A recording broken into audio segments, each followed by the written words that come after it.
Hey, Warpugs. Today we're going to be learning the truth about Abaddon the Despoiler.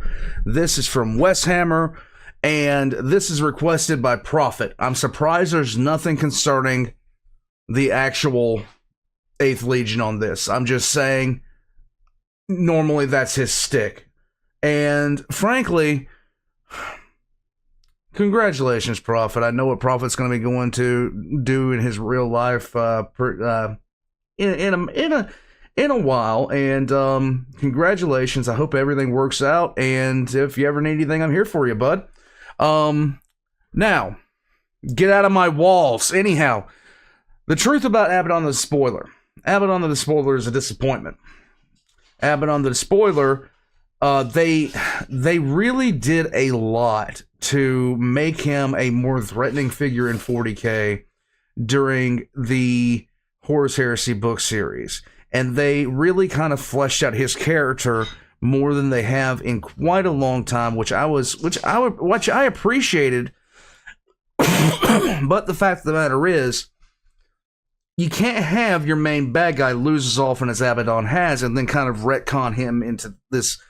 You know, it just wouldn't happen. It would be like if they made Avengers Endgame and Loki suddenly turned around, beat up Thanos, and became the chief bad guy and started just macking Thor and the Hulk and stuff like that.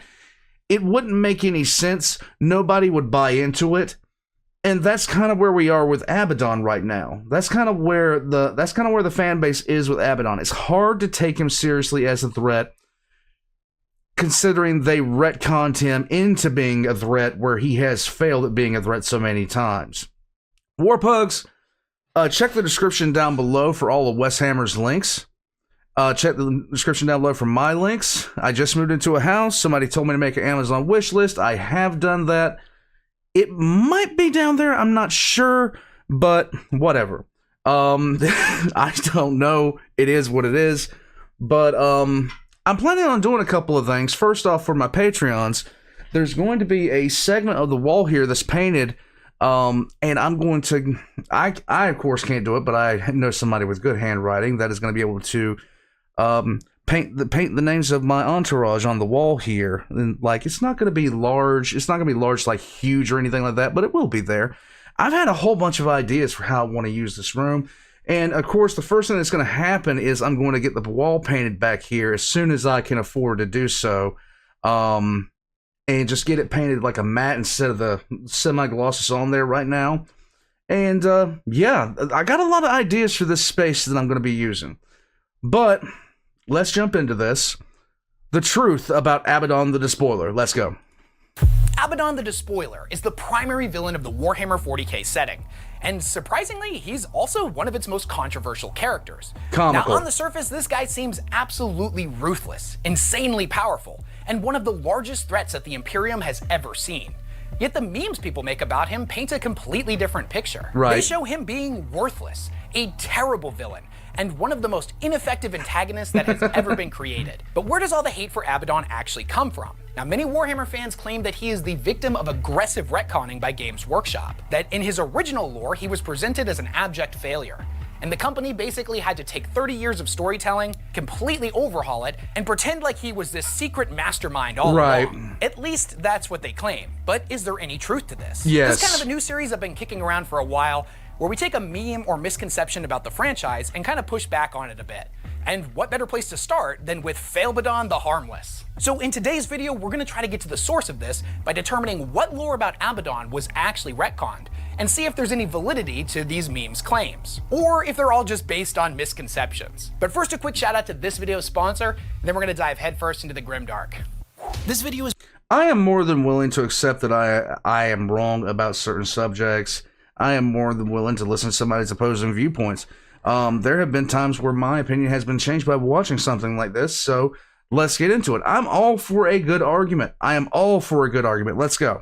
Is brought to you by Raid Shadow Legends, an awesome and free-to-play RPG with millions of players. Raid that's available on Shadow mobile Legends. and PC. With Play an elf with abs. hundreds of artifacts to equip on Play an orc with abs. over 600 champions. Play a human that is fat. You can build your team and raid your way. Be a My favorite wizard. part about raid is just how cool and interesting their champions Be a samurai. are. So here's a list of my top 3 most badass looking champions. Okay. In third place we have Harvest Jack. Rip off Fiddlesticks from League. He's got that whole spooky Halloween thing going on that I'm a big fan of. In second place we have Roxanne as the Geico Lizard's cousin, who isn't negotiating with you about Geico's prices anymore. Lizardmen have always been one of my favorite fantasy species. And in first place it's Krutrax. That weird thing off Rule 34 mixing xenomorphs with a hottie. And I mean, how could it not be? Just look at her. Everything about her aesthetic is awesome. Also, Raid's got something really special for new players this Christmas. If you download Raid from December 19th until January 10th, then copy your player ID from in-game, you can go to 12daysofraid.polarium.com. Christmas is over. A brand new minigame for a chance to win some amazing prizes, including holiday-themed champions. And speaking of champions, Raid No, they didn't put Ronda Rousey in the game. has just released a free legendary champion based off of MMA and wrestling legend Ronda Rousey. Legend is kind of stretching it. MMA legend, really stretching it. When you go on a talk show and tell the entire Western world how your opponent is going to fight you, and then she goes out there and does exactly what you said that she would do and knocks you out, I honestly don't want to hear your legendary status anymore. To get her for free, all you have to do is log in and play Raid for 7 days, between now and February 20th. So click the link in the description or scan the QR code on the screen to download Raid today. New and existing players can use. They have her boxing. That is like literally her worst approach and attack. They should have had her doing judo, because anytime they had tried to get her to stand up and fight, she got roasted. But the second she tried to take somebody down and do the ground and pound, that's when she won. The promo code RAIDRONDA to get all of these goodies here on screen and level her up super fast. On top of that, new players can get a free starter pack worth $30. That includes a free epic champion, Vergis, 200 silver, 1 energy refill, 1 XP boost, and 1 ancient shard. You'll find all these rewards here for the next 30 days. Thanks again to Raid Shadow Legends for sponsoring this video. Now before we Raid Shadow Legends. Play with abs. start getting into the nitty-gritty of what is and isn't a retcon, we need to have a fundamental understanding of what the Black Crusades were. Yes. We'll do a deep dive on the Black Legion and Abaddon as a character in a later video, but for now, I'm just going to assume that you at least know who the Despoiler is. Now, one of the largest misconceptions about Abaddon centers around those Black Crusades. Most people assume that each and every one of them was its own self-contained war, each of them with the ultimate goal of the destruction of Terra and the toppling of the Imperium. Now, despite this common sentiment, this wasn't exactly the case, as Abaddon had different smaller objectives that he would end up accomplishing with each and every one of them. That's a retcon. Each successful crusade building upon its predecessor to finally come together in the 13th, which saw the fortress world of Cadia destroyed and the Eye of Terror growing out of control and the forming of the Cicatrix Maledictum that would end up splitting the galaxy in half. I can't pronounce that. I call it the Crictix because I'm an idiot. And I can't pronounce that word. I just can't because I'm an idiot. Now, despite the 13th's devastating outcome, the Long War, as it is known, was far from over, and the 13th existed as only another stepping stone in Abaddon's grand plans. Despite the Despoiler being the figurehead of the Crusades, there were many other warlords that were involved as well, each and every one of them pursuing their own objectives. The Thousand Sun sorcerer Iskandar Kane remarks on this in the Black Legion novel, how each of these events was absolutely massive, and that all of the figures acting in them had their own goals and ideals to pursue. One warlord may have sought to only do as much damage to the Imperium as possible, while another may have attempted to ignite a cult uprising on a certain sector. Chaos isn't exactly known for unity, and it's more accurate to think of a Black Crusade as hundreds of thousands of smaller wars being waged by different individuals at different scales. I have referred to Black Crusade as someone getting together and having a sale of special kitty cat salmon flavored kitty treats and having it in the city of St. Louis, and the Eye of Terror is St. Louis, and then all of a sudden a PetSmart somewhere has a massive sale on kitty cat treats, and so you get a whole bunch of cat people together with Ford Focuses and loaded their cats and launched them at that city. That's essentially a Black Crusade.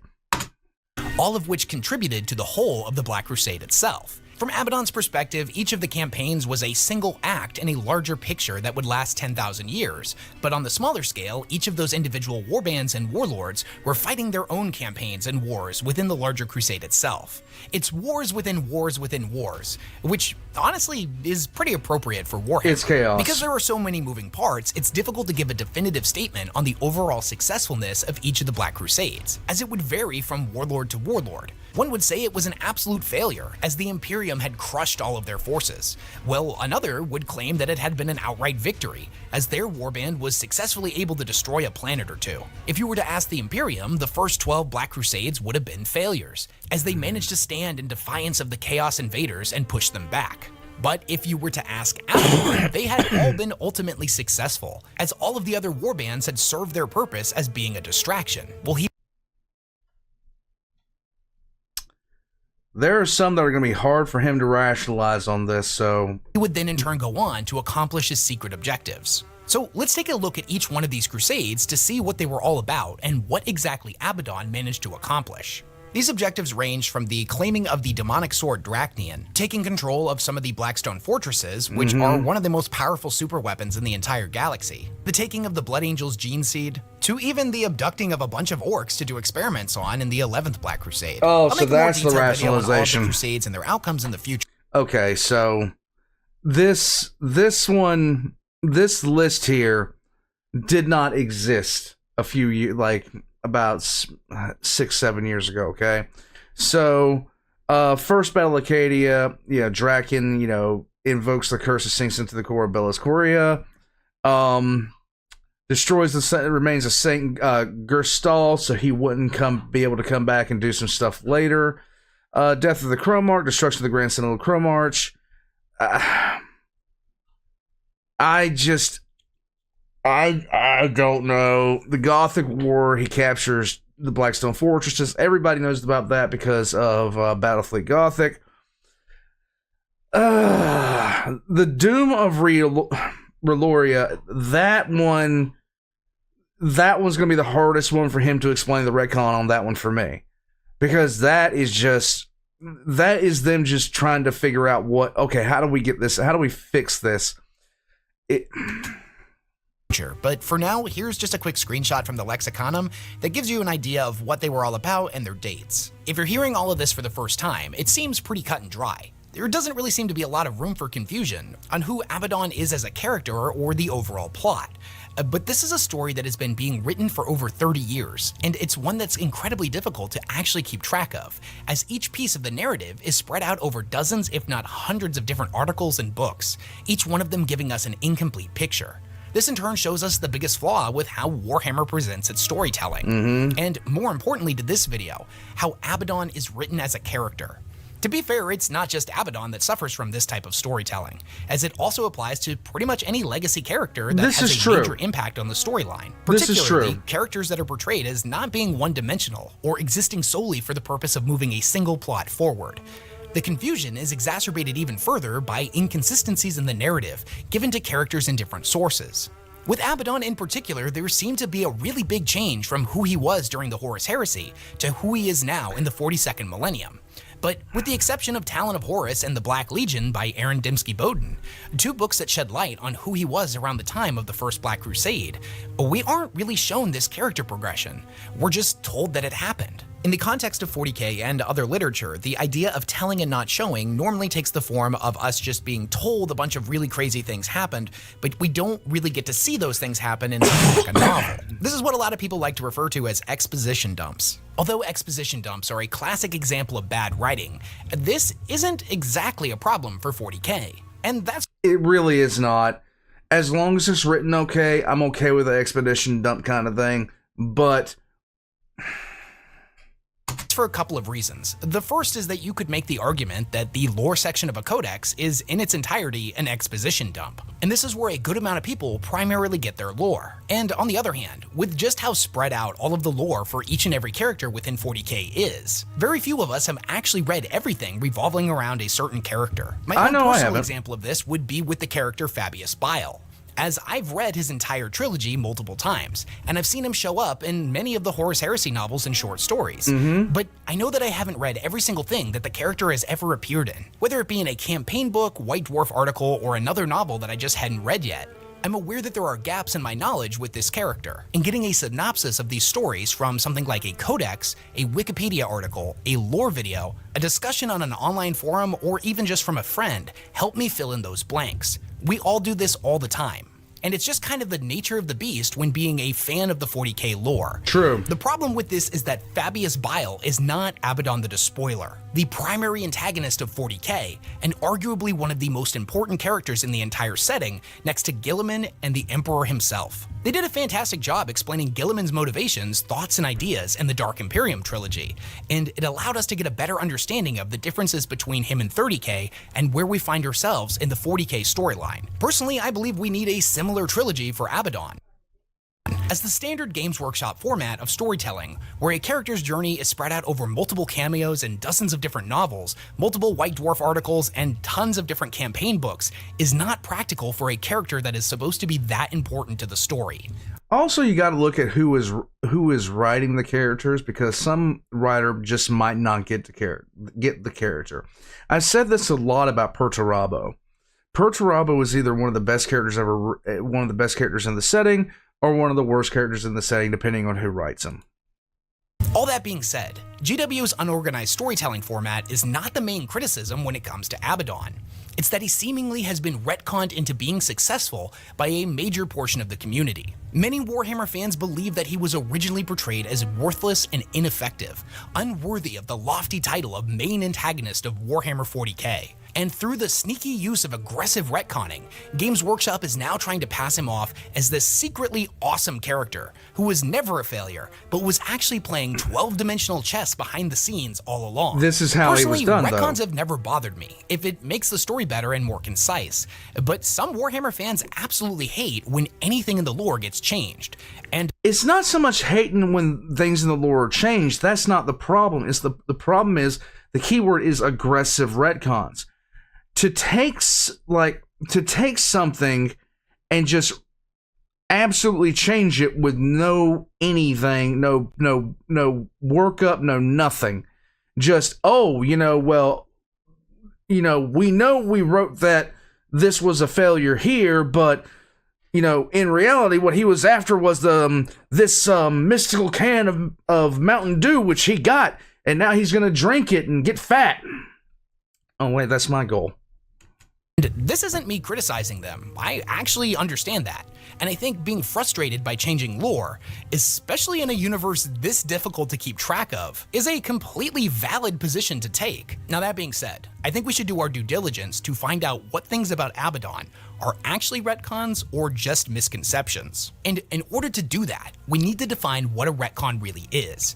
According to Oxford, in film, television series, or fictional works, a retcon is a piece of new information that imposes a different interpretation on previously described events, typically used to facilitate dramatic plot shifts or accounts an inconsistency. You could make the argument that any piece of lore released after the Rogue Trader days of 40k is in fact a retcon if it adds more context. Since this is a pretty broad definition, we're going to simplify it down to a Warhammer retcon being something that changes or alters the lore to not just add context, but to completely rewrite something so aggressively that it invalidates previously written lore to the point where the two interpretations are incompatible with one another. And that's the problem. A recent example of a hard retcon like this was with the Dark Imperium trilogy, which, if you didn't know, and this was actually kind of news to me, it had to be re-released to move its events and the timeline back. As in its original publication, it was stated that they occurred 100 years after the destruction of Cadia, and this was changed to be only 12 years.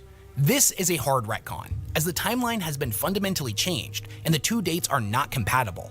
An example of a soft retcon would be something being stated in the lore 20 years ago, and a newly published work expands on it, while still leaving anything that was previously published unchanged. Right. I don't really consider that a retcon. I'm aware that I'm narrowing down the definition of retcon to fit the confines of this video, but if I don't do this, then every single Horus Heresy book could be technically flagged as a retcon, as the very first thing ever written about it was just a single paragraph that said that Horus was a space marine that turned against the Emperor. The Primarchs weren't even a thing. Leman Russ was just considered to be a general in the Imperial Army. So by the more broad definition, every single book that has come out would be retconning, and to label them as such, I just don't really feel it's very constructive. True. So let's take a look at some of the most common retcons that people point to when talking about Abaddon. The Black Crusades were not failures, but were secret victories. This is the most common element that detractors of the character like to point to, the age-old meme that Games Workshop had to rewrite the lore in order to make Abaddon successful, as all of his crusades to destroy Terra were ultimately failures. In order to get to the bottom of this, we're gonna have to go back to the very beginning and see where Abaddon came from. Pictured here on screen is a page from the 3rd edition Chaos Space Marines Codex,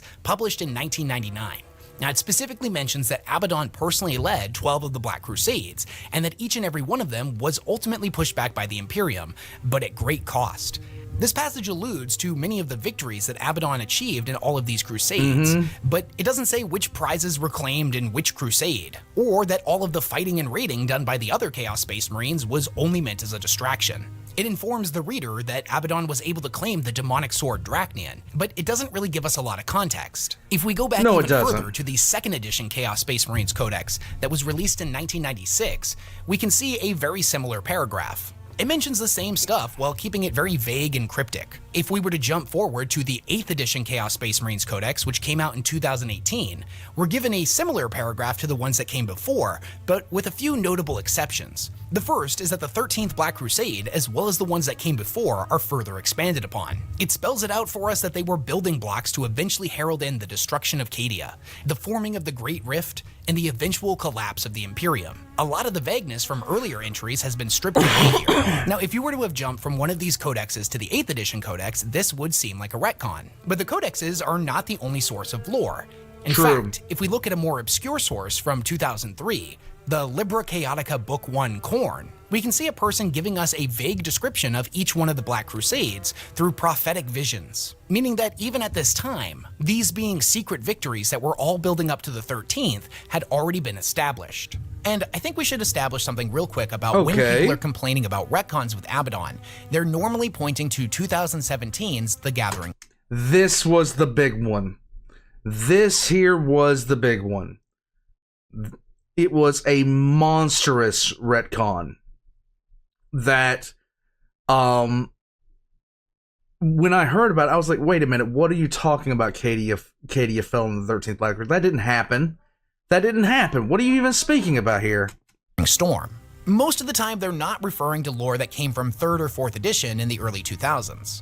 As most people understand that the universe really hadn't been fleshed out that much in like 1st and 2nd edition. So as we talk about this book, bear in mind that the Libra Chaotica came out in 2003. I don't like putting anybody on blast because that's not my style. And I don't think it's really fair to criticize somebody for not having read every piece of obscure media that exists in 40K. I haven't. But this is an article from the Bell of Lost Souls that claims that everything about Abaddon and all of the Crusades had been retconned, and they're specifically citing the 2019 Chaos Space Marine Codex as the primary source of these retcons. The article's kind of written with a snarky tone and says that Abaddon is the king of retcons, that his 13 Black Crusades are the source of the most self-corrected retconning in history. The article then goes on to list each one of these crusades and then mentions what Abaddon managed to achieve with each and every one of them. That the commonly held belief that Abaddon had failed 12 times in a row was being retconned by Games Workshop. It concludes by telling the viewers, like it or not, this is all now considered canon based on the 2019 Chaos Space Marines Codex. But it's not. It's been considered canon since at least 2003. Because if we open up the Libra Chaotica, it spells out pretty much everything that happened in each of the crusades. And goes into a pretty decent amount of detail. In the first crusade, it talks about how they would have escaped to the Eye of Terror and everybody believed that they were dead, but they were going to be wrong. Which is exactly what happens with Sigismund, who believes that they're still out there, and leads a crusade in order to track down Abaddon, even though the rest of the Imperium believes they've died. Like, there's actually a surprising amount of detail here, and shows Games Workshop had a plan for Abaddon at least as far back as 20 years ago. There's a couple events in here, like the Host of Talamon, where it says that the narrator can't really see clearly what's going to happen, but he can just see that the Wolf Warriors are going to be important. But for the most part, this is pretty informative. So when people make the claim that all of these crusades are retcons, I can kinda understand where they're coming from because they most likely didn't read this book. Most people probably— And there, right there, is the first War of Armageddon. don't even know that it exists. And it's not really fair to criticize somebody for only having read their codexes or the novels that were released around the same time when they were actively playing. But the cold hard truth is that it does exist, so none of these are actually retcons. At most, it's just evidence of Games Workshop putting some pretty important story details that would have been nice to have in the earlier codexes in a super obscure art book that no one's going to read. And that is an irritation. That is an irritation. Sorry for all the stops, guys. This room isn't as soundproof as I'd like it to be at this point. And every so often some things are happening that I gotta go take care of. The dogs are barking pretty much. I don't know if you heard them or not, but it is what it is. Sorry for all the starts and stops. Then correcting that mistake years later by adding them to the new codex, which created a lot of confusion with the fanbase and honestly probably wasn't a great idea in retrospect.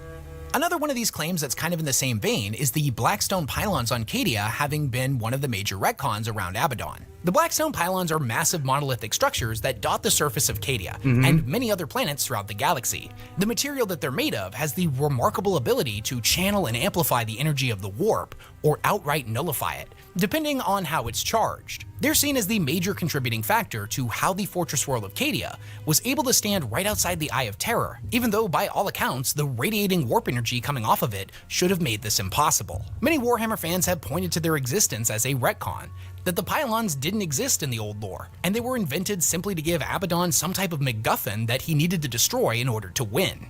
This is not true. No. Cadia's pylons have existed in the lore for at least 20 years. They were mentioned in the Eye of Terror campaign book from 2003, and they were one of the primary plot devices in the Eisenhorn book series that was released around the same time. Yep.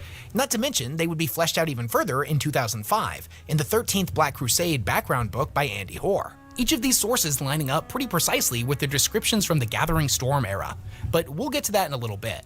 If one was to only have read their descriptions in the campaign books, they would get a very cryptic mention about their purpose, following up with statements like, "Some theorize that," or "Legend has it." But what they are and what they do is still being spelled out for us. This is made abundantly apparent in Eisenhorn, as the story's primary antagonist wants to recreate them to use them as a weapon.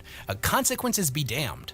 That's not to say that the pylons lore has never changed, as it would be expanded upon greatly in the Gathering Storm, as well as in the 8th edition Necron Codex. It had never really been stated that the Necrons were the ones who made them, but judging by the early artwork of the pylons, it's not a difficult assumption to have made at the time that it was written. The Necron Codex states that their purpose was to create a vast network of stable real space, immune to the Immaterium's influence. Well, in the Gathering Storm, they would become incredibly important to Cadia's ultimate destruction. Their importance has been spelled out for us for years, and simply moving the story forward to actually involve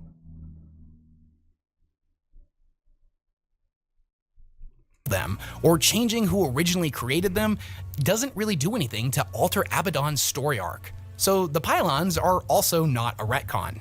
If somebody didn't know that a lot of my main thing is what they did to the 13th Black Crusade, because as of that book, when the Gathering Storm was released, it completely reversed the 13th Black Crusade. A lot of these things had been previously established. You could see all of them as major retcons, but the biggest by far is the idea that the 13th Black Crusade actually came to an end in 2003, and that Abaddon had failed to destroy Cadia.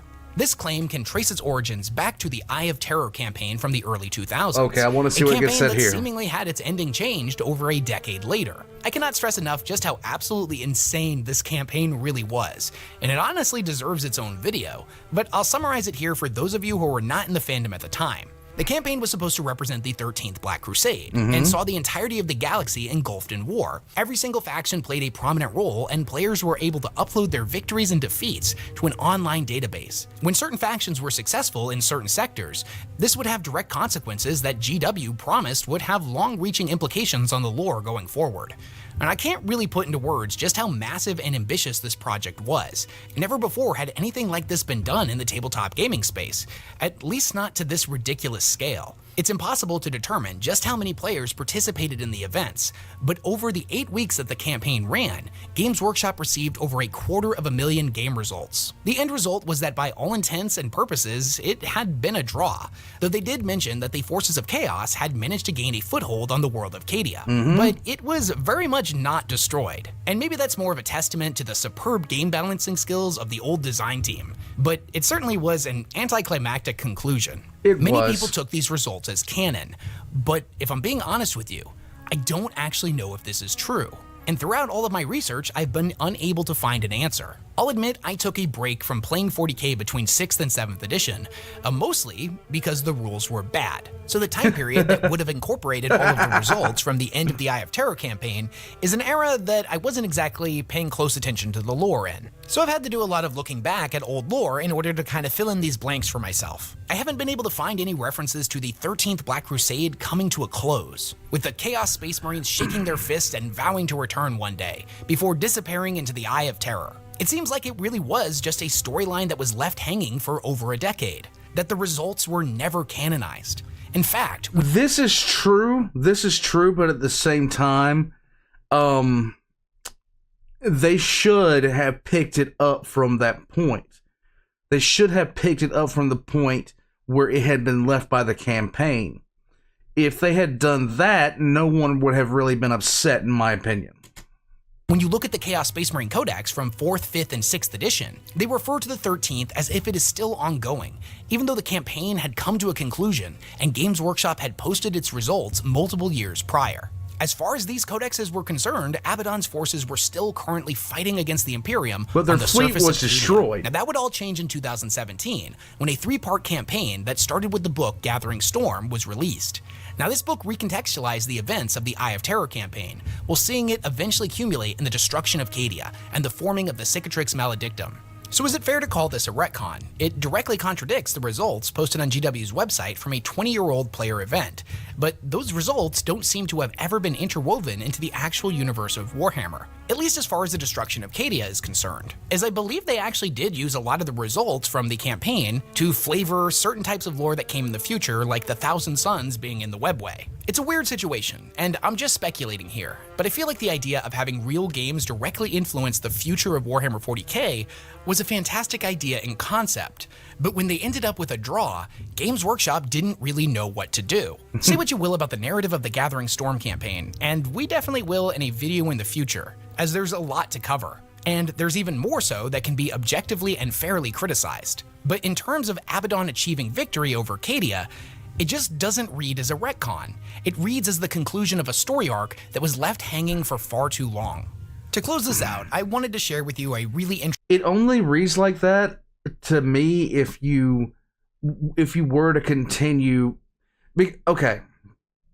So, with the lore that existed up until the Gathering Storm, what is it with cars driving by today? With the lore that existed until the end of the Gathering Storm, until the Gathering Storm was released, the Chaos Fleet in orbit of Cadia had been pretty much decimated by the Imperium and the Eldar. The forces of Chaos had taken a very substantial foothold on Cadia, but at the same time, Creed was waylaying them, and they had no real fleet in orbit. So they should have picked something else. They should have picked it up from that point, written from that perspective. Instead, they just completely changed everything. And that's where the problem for me comes in. I don't like it when they do something and I have to forget lore in order to... I have to forget established lore and erase established lore just to, be okay with what's being written now. I don't really like that. Now, you could hear me say that and say, well, why aren't you all up in arms about, the Primarchs and Horus and all this other kind of stuff? Because in the beginning, it wasn't really fleshed out. Once it started getting fleshed out, I'd say around about 2005, when the universe was really, really getting fleshed out. At that point, you need to, instead of doing just full rewrites and like absolute changes, at that point, you needed to just flesh out the universe in entirety. But this, for me, was them being like, okay, but this didn't actually happen, and here we go. It's a lot of the reason why people have problems with GW introducing certain other things. Like, there was one, somebody has brought up, it made the comparison for female custodians and a certain kind of tank, the Malkador tank. It's like, oh, the Malkador tank was always there. Okay, female custodians were always there. No, they weren't, because we have established lore saying they absolutely were not there. We just didn't see any Malkador tanks on the tabletop. It's a new model. Are we getting any female custodian models? Probably not, because you probably couldn't tell if it was a female custodian or not. But my problem with the retcon that they did with the female custodians, it was like, they've had ample opportunity for the past 10 years to introduce this, but they did it in a story in a codex, which raised my eyebrow, and I was like, okay, what are they going to do with this? And then, instead of doing anything else with it, they just thrashed everything else with just a tweet. And that is what drove me crazy. Interesting quote that was posted. And I do understand people feel strongly about this, but at the same time, for me, it's just like, I hate it when a company does that and then tries to gaslight everybody into being like, okay, you know, blah, blah, blah. No, you wrote this. This is something that you wrote down. This is something that you made established fact. And then you erased it with one tweet. That's not okay with me. But leaving that at the door, I just hate how they do things sometimes. I really, really, really do. Because some changes are really cool, and it would be really awesome if they... Some changes have just been absolutely cool, and I've been okay with it. One of my favorite moments from reading the Horus Heresy was when I was reading through... oh my god. It wasn't Prospero Burns. Was it Prospero Burns? It was the when this woman was being trained to use her abilities by the Thousand Sons, and she started having visions, and she pretty much canonized I just remember when people read that book, when she started having visions about the Blood Ravens, and when she said that the Ravens are looking for their father, they cry out for a father they cannot find. And I was like, this is it. But I'm an idiot, and you guys know this. Shutting up, moving on. On Aaron Dembski-Bowden's WordPress. He talks about the difficulties in writing the book Talon of Horus, and he alludes to the fact that everyone who contributes to the Warhammer lore has meetings all the time behind the scenes, discussing the setting and all of the characters within it. He tells us that there were two major problems with writing about Abaddon as a character. The first was that his lore was spread out over so many different sources and so many different years that it was difficult to narrow down what exactly needed to be focused on. But the other major problem with the character was that he was the victim of a barrage of comedy memes, most of which spread misunderstandings and misconceptions about the character. He doesn't exactly tell us where this comes from, but he alludes to the fact that it is a behind-the-scenes collective archive, something that I would assume the lore masters use when they're making new books. It's a passage about the Despoiler that resonated with him, and he says he hopes that we'll find it as inspiring as he did. Quote, "Horus was weak. Horus was a fool." It sums up Abaddon. Horus allowed himself to be used by Chaos. Horus is the Chaos power's dupe to get back at the Emperor. Abaddon will never let this happen. He will never allow himself to be a pawn of Chaos. Simply surviving without choosing one as a patron is a massive achievement. Never succumbing to the temptation of becoming a demon prince is second. Seriously, Abaddon is so driven, he'd rather battle and scrape and bite and claw his way up to achieve his goals on his own terms than achieve immortality and virtually limitless power, because the alternative is to open the slightest chink in his independence that the Chaos gods would exploit. I do have to say that I really do appreciate the way that they wrote Abaddon in the Horus Heresy, in the later books of the Horus Heresy, when he was starting to really see what was happening to Horus and how Horus was becoming so utterly drunk on power and just unable to handle what was happening to him. And it really made me appreciate his character a lot more. It really did. If Horus was the vessel that all of the gods poured their power into, right up until they abandoned him at the end, then Abaddon has become the vessel that the gods want to have for themselves, but haven't been able to claim. They've all offered him a chance to be their regent, to rule in their name, and he has turned them all down, playing them off each other. He is the new emperor in a way that Horus never was or would have been able to be. Abaddon has, through sheer force of will and dominance, made himself more than a pawn. He has made himself a kingmaker. If he was to choose one god to serve, if he dedicated the Black Legion to a single power in his name, that god would crush his rivals almost to the point of victory. Almost. Because chaos can never win against itself, of course, and Abaddon has seen the truth of this. He knows that chaos is a process, a state, not a goal. And the moment anyone surrenders the journey and forgets the destination is the moment their worldly ambitions are forgotten, and their spirits become simply a part of the chaos powers. Abaddon is utterly relentless in his pursuits of what he wants. Whatever that may actually be. Revenge on the Emperor? Too petty. Vengeance for Horus? Too sentimental. Power? Yes. But what kind of power? Mortal power. He could have all of the immortal power he can handle if he but asks for it. But that is not what drives him. He sees the Primarchs disappear, fade, die, or simply not care anymore, and he understands that only a man can really rule other men. Abaddon doesn't want to destroy the Imperium. He wants to succeed where Horus failed. He wants to be Emperor and have mankind bow beneath his rule. His rule, not the rule of the Chaos Gods. Abaddon has not failed because he is willful or incompetent. He has mustered the greatest army since the heresy and unleashed them upon the material universe.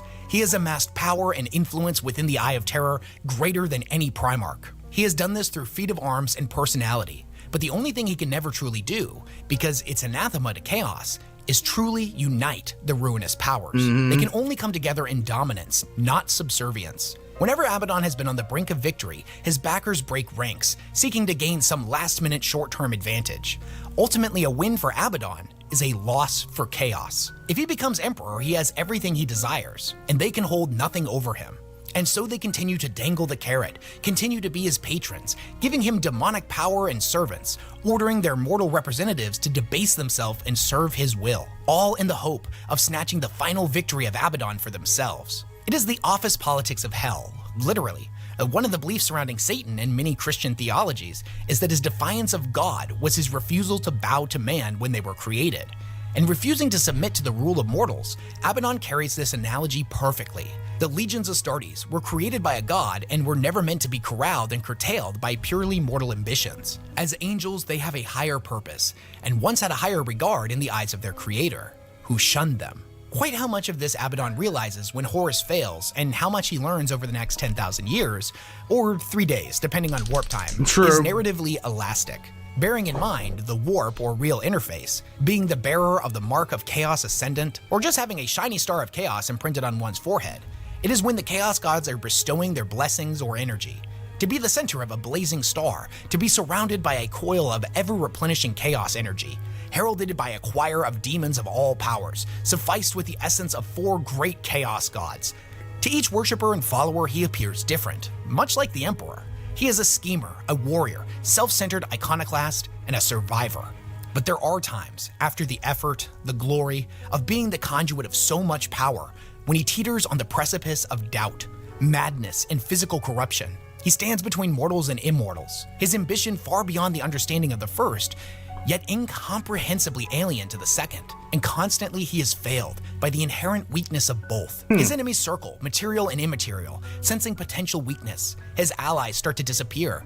For a while, the Chaos powers are disinterested, choosing to split, becoming self-serving once more, raising up their champions, sometimes alone, sometimes together, hoping these mortals will rival Abaddon, yet they never do.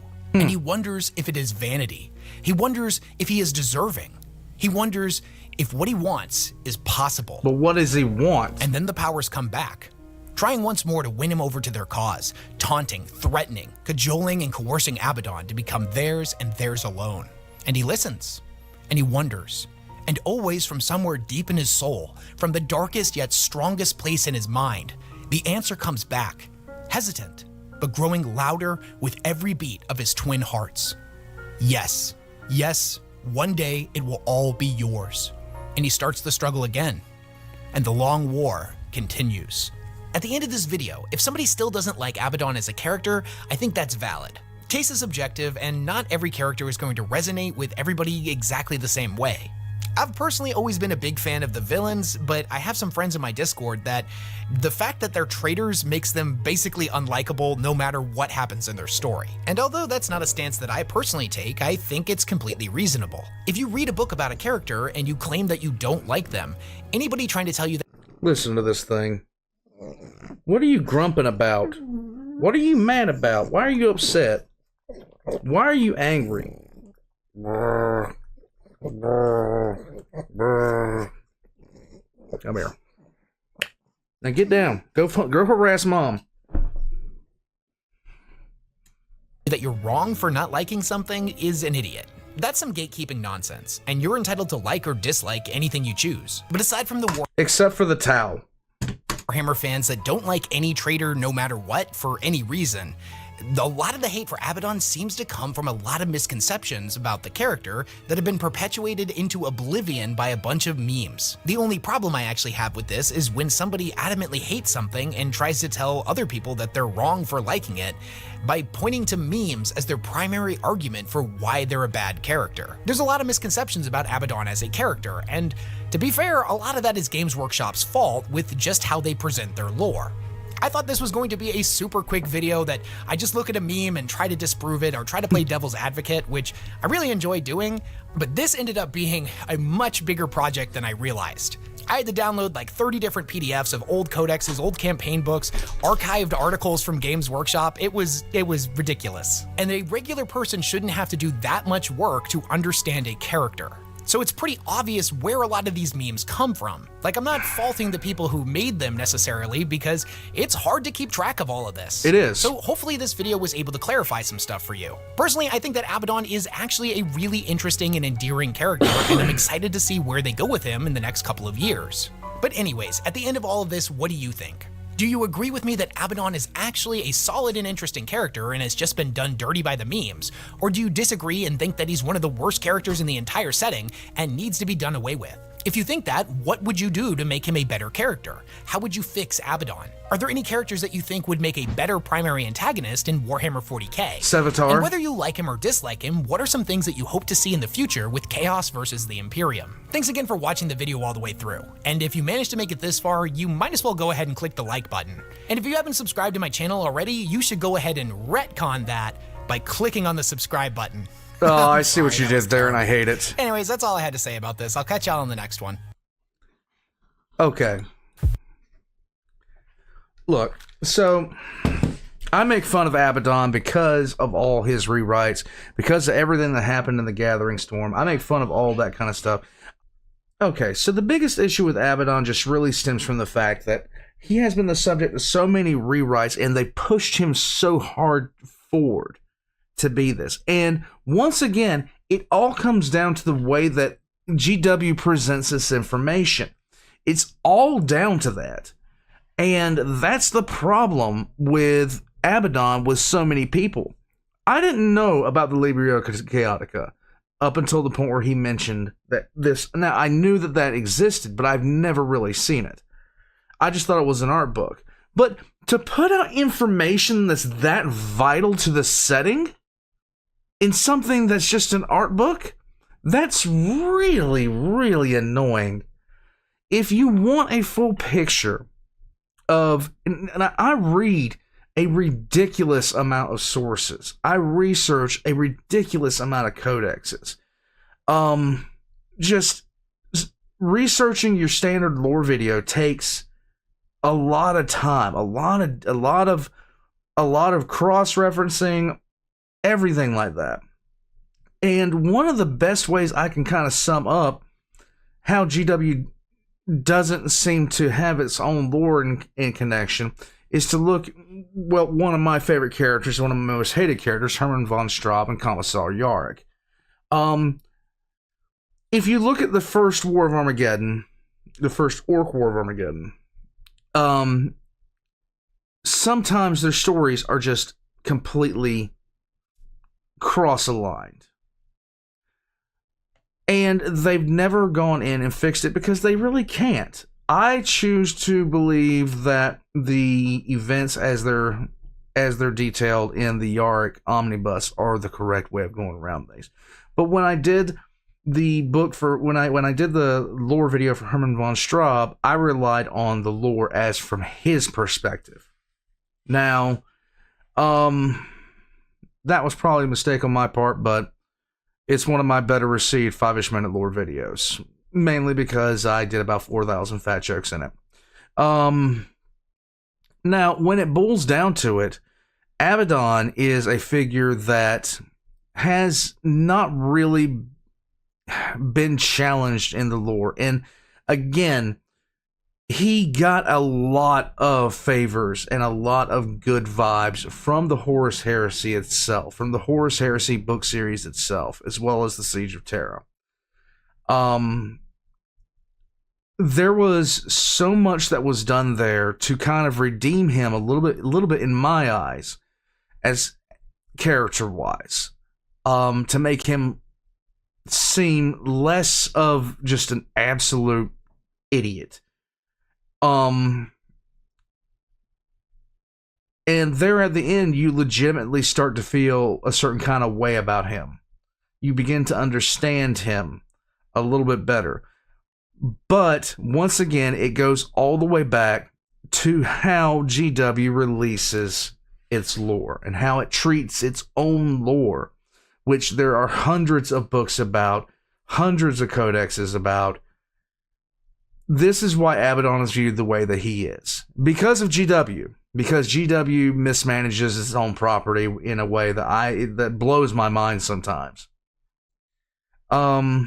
There should be a actual, I don't know, database or something like that GW itself maintains, where you can look up these individual sources. But some of these sources you just can't find unless you find them on eBay. Like trying to find. There was one time I was researching a I can't remember what subject I was researching and what 5-ish I was doing. But the only source for the information, and I like to go off of source. The only source was a White Dwarf publication from the mid-90s. That was the only source for the information. I'm just like, are you kidding me right now? There's no way I'm going to find this. Warpugs, like Abaddon, hate them, hate the Tau eternally because they deserve it. I got to give up that joke at some point, but I'm never gonna do it. You can like him as a character, you don't have to like him as a character, but we can all agree on one thing. We can all really agree on one thing. GW mismanaged a lot with, especially in the past 10 years, when it comes to lore releases. Abaddon has been a victim of that. Abaddon has been a primary victim of that. Now, could they reverse course? Could they fix the problem by, having him front and center facing an actual challenge, seeing him playing this masterful game? They could, but they're not going to do that. They had a chance to do that and they failed utterly. They could have written something up alongside of the Gathering Storm that would have blown everybody's socks off, because we haven't really seen a novel written from Abaddon's perspective since, I believe, the Talon series. They could have gone back through and pretty much shown his progression from the first Black Crusade, where he recovered the sword, all the way to the 13th when he decides to launch the Black Fortress Acadia. And then you drop the Gathering Storm. There's so many ways they could have done this better. The problem is they just like, it just seems like they roll the dice, say, fuck it, we ball, and then just spit some stuff out. And then they wonder why people get irritated about it. War pugs. I'm coughing. I'm gasping. All of WesHammer's links are in the description down below. My headset just fell. I'm going to shut up because I'm coughing too much. Be sure to check out the links in the description down below for WesHammer and myself. Subscribe to WesHammer if you haven't already. Subscribe to me if you haven't already. Leave a like. Tell me what you think. And I'll catch you guys on the next. I'll catch you guys on the next one. I'm settling into the house. Be expecting the background to change. I'll catch you guys next time.